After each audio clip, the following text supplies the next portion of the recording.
கர்த்தருடைய பிள்ளையே, மகா என்ற வார்த்தை வருகிற வசனங்களை அறிக்கை செய்வோமாக. சர்வ வல்லவரை நாம் கண்டுபிடிக்க கூடாது. அவர் வல்லமையிலும் நியாயத்திலும் பெருத்தவர்.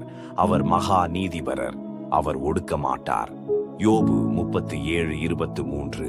உமது நீதி மகத்தான பர்வதங்கள் போலவும் உமது நியாயங்கள் மகா ஆழமாகவும் இருக்கிறது.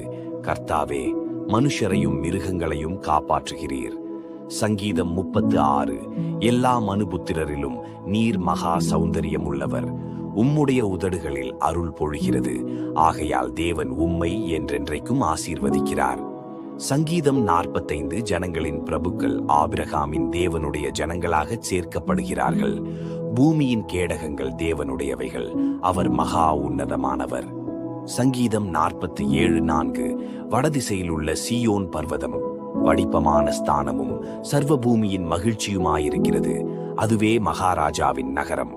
சங்கீதம் 48:2. கர்த்தாவே, உமது கிரியைகள் எவ்வளவு மகத்துவமானவைகள்! உமது யோசனைகள் மகா ஆழமானவைகள். சங்கீதம் 92:5. கர்த்தரே மகா தேவனும் எல்லா தேவர்களுக்கும் மகாராஜனுமாயிருக்கிறார்.